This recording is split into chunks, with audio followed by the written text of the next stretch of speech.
Hello, my name is David Brooks. I'm the Managing Director of Social Traders in Australia. I'm really pleased to be presenting this lecture today here in the beautiful city of Edinburgh, the host city for this year's Social Enterprise World Forum, the city in which the inaugural Global Social Enterprise Gathering was held 10 years ago. There is no doubt that the global social enterprise movement is growing. We know that social enterprise, typical of other small and medium-sized businesses, need access to business support, finance and market opportunities to achieve their potential of creating economic and social impact in our communities. In this unit, I will give you some insight from Social Traders' perspective on how growing social enterprise procurement opportunities are being realised across the public and private sectors down under.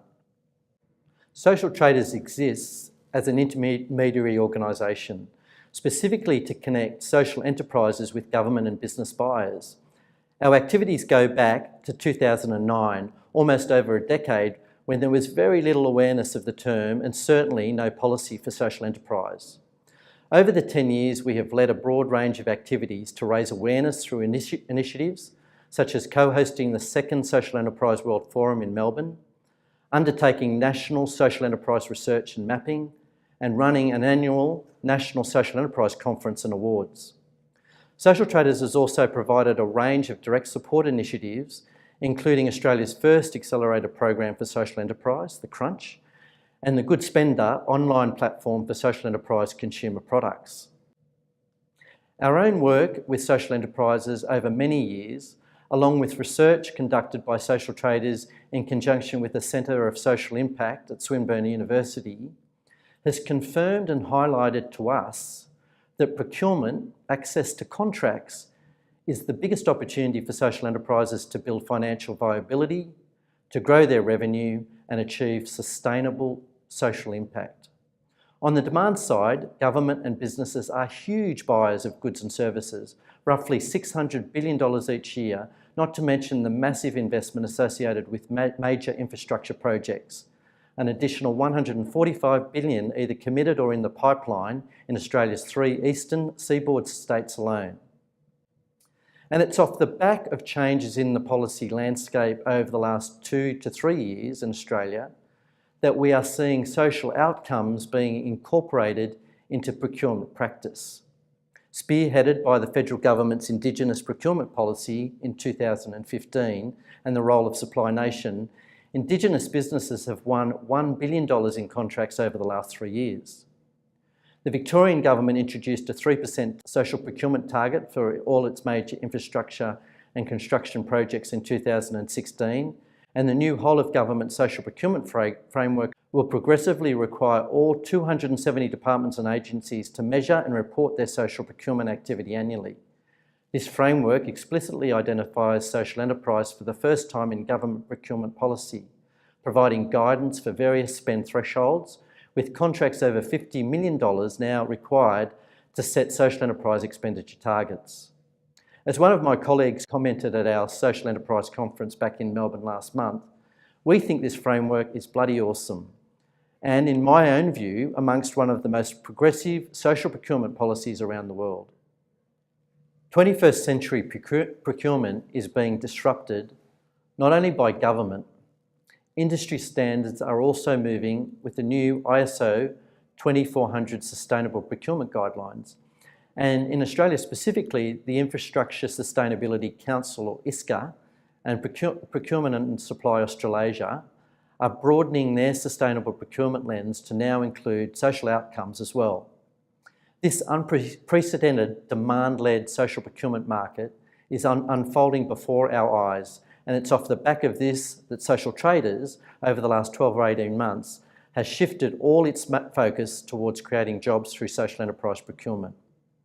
This reorientation in strategy was taken based on where we considered Social Traders as an intermediary could play the most effective role to maximise impact of social enterprise over the medium to longer term. We've set some ambitious objectives to support 1,500 jobs for disadvantaged Australians by 2021 through a network of 600 Social Traders certified social enterprises and close to 100 government and business buyers. And in a little more detail, this is how we are building a new social enterprise procurement marketplace, working on both the demand and supply sides of the market. For business and government buyers, we have a membership model where they pay an annual fee, giving them access to our network of certified social enterprises.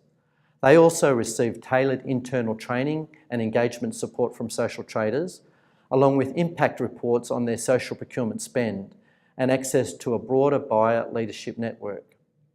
We work with social enterprise suppliers. For an annual fee of $500, they become social traders certified, giving them recognition as a legitimate social enterprise.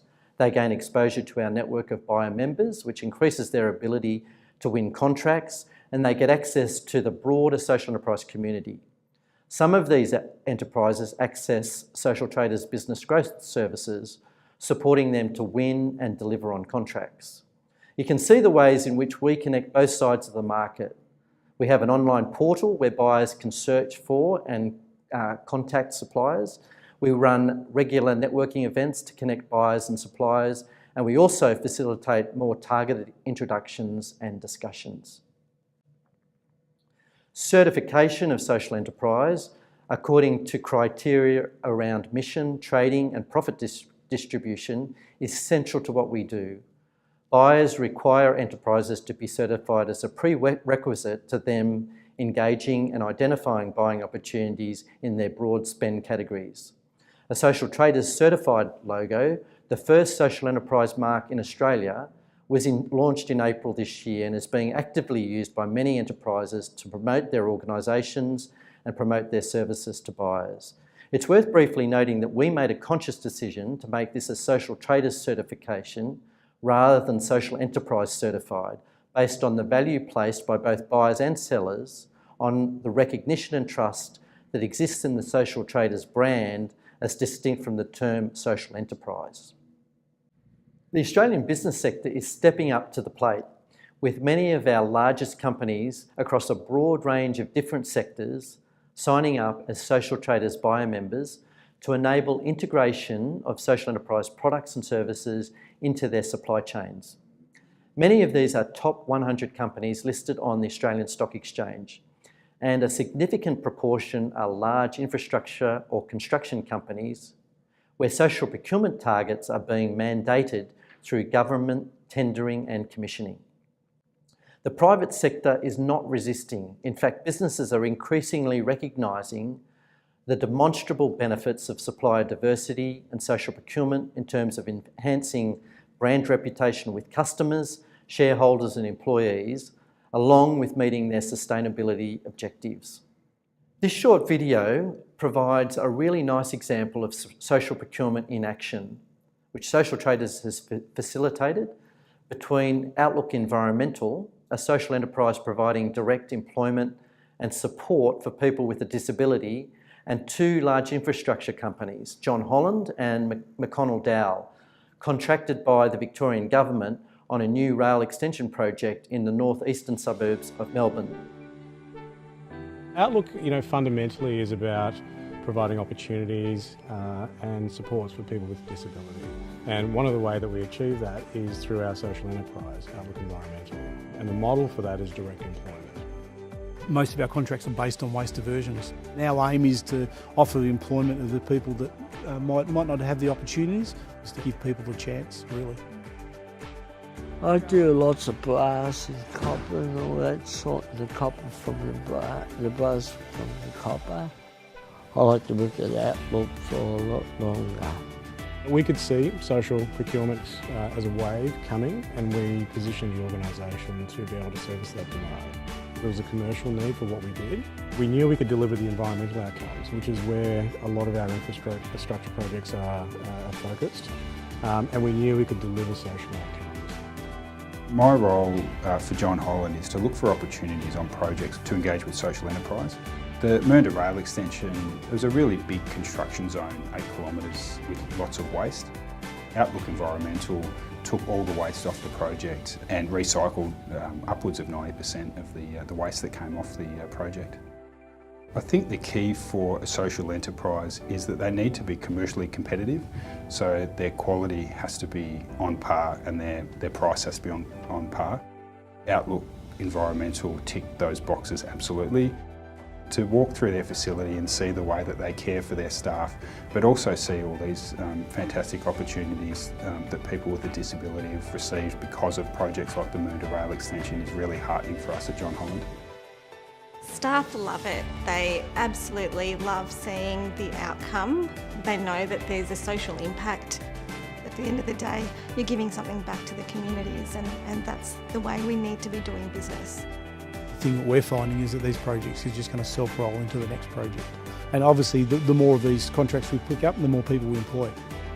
I first heard about Outlook, it was at a social traders networking event. One of the requirements that we have across all of our sites is actually waste management. And so it was really good and refreshing to see that there was a social enterprise out there that operated in that space. And then that led to a site visit, which led to a contract, and now they've got multiple contracts with us. I hope that actually through winning some of these contracts with McConnell Dow, that Outlook Environmental and similar social enterprises can then go and take that to other clients and use that as a marketing tool to show that, hey look, we're out here and that we can do it just as good as anyone else. Pleasingly, we are making good progress against our targets. Our plans by June 2019 are to significantly increase our supplier and buyer network to 350 certified enterprises, up from 230 currently, and a doubling in buyer members to 60 that will enable $35 million in cumulative deals and 400 jobs supported. So, in conclusion, we are building significant momentum and are well positioned to be the leading organisation in Australia for connecting social enterprise up to the wave of procurement opportunities across the government and private sectors. We will continue to be a champion for social enterprise as a model to deliver sustainable social impact. We will continue to advocate and agitate for further policy change and implementation beyond Victoria. We will be the certifier of social enterprises nationally. We will be the connector and conduit between social enterprise suppliers and buyers. We will offer capacity building support to social enterprises where appropriate through tailored business growth advisory services. And since opening our doors back in 2009, we will continue to work in collaboration with others to realise the full potential of social enterprise to make a sustainable and significant impact to our economy and communities. Thank you for watching.